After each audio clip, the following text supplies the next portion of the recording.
नमस्कार जय जगन्नाथ मु Dolly welcome to Dolly Odia kitchen मु आसीची आउ एक रेसिपी नहीं एबे जेमिति गरम होउची ठंडा ठंडा ड्रिंक्स टिके न पीले होउनी।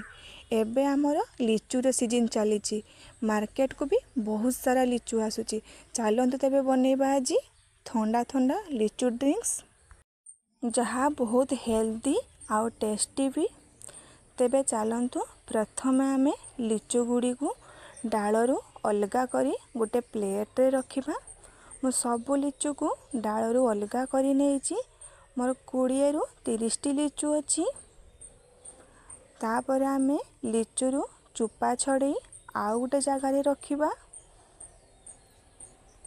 लिचु ड्रिंक्स पिला मानकर बहुत फेवरेट।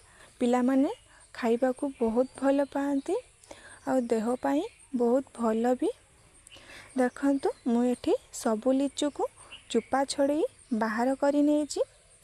एबे आमे लिचु गुडी को मंजी बाहर करिबा। मु गोटे छुरी रे लिचु को टिके काटी देई ता मंजी गुडी को बाहर करी नउची।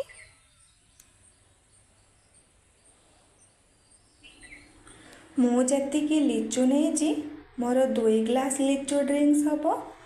आपण केते ग्लास बनेबे से हिसाब रे लिचु को नेबे।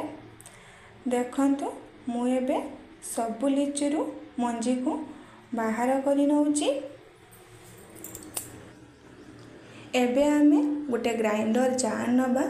ग्राइंडर जार रे सबु लिचु को देई दबा। तापर आमे टिके ठंडा पानी दबा। आमे जेहेतु ठंडा कोल्ड ड्रिंक्स बनौचे सेति पय टिके ठंडा पानी यूज करिबा। पानी बेसी दबानी ग्राइंडिंग कला बेले नने लिचु जूस बाहरी जीवो। 2 रु 3 चामच पानी दबा। एबे आमे 3 चामच चीनी दबा। घरे नॉर्मल जो चामच व्यवहार हुए सेही चामच रे मु 3 चामच चीनी देइची। एबे आमे गोटे चामच लेंबू रस दबा। लेंबू रस देले जूसटा पीवा पाई टिके भल लागिबो। तापर आमे दबा 6 रु 7 टी पुदीना पत्र। पुदीना पत्र मु अग गुडी को छिड़ेई नेइची। पुदीना पत्र फ्लेवर जदि आपन को भल न लागे पुदीना पत्र को स्किप मध्य करि परिबे। गोटे छोट चामच रे हाफ चामच देइची मु बीट लूण बा ब्लैक सॉल्ट। तापर आमे ताको ग्राइंड करनबा।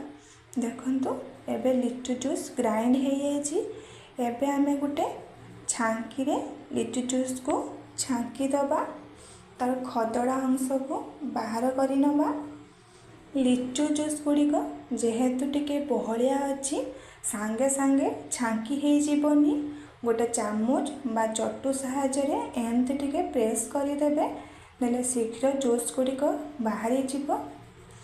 देखंतु मु एठी सबु लिचु जूस गुडी को बाहर कर नेची और ये खदड़ा अंश को फपाड़ी दउची। एबे हमर लिचु जूस रेडी हो गला। ठंडा ठंडा लिचु ड्रिंक्स सर्व करबा पई मु 2टी ग्लास नेची।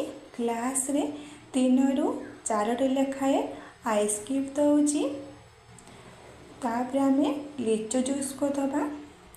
ठंडा ठंडा लिचु जूस हमर रेडी हो गला। खरा दिन रे ए लिचु जूस को एंजॉय करंतु। मार्केट रो किणा लिचु माजा स्प्राइट ठू एहा बहुत भलो। भिडियोटी भल लागिथिले भिडियो को लाइक करिवे शेयर करिवे। भिडियो रे जे माने नुआ अछंती चैनल को सब्सक्राइब करि देबे। पुणी आसीबी आउ एक रेसिपी नहीं से पर्यंत रहिली। नमस्कार जय जगन्नाथ।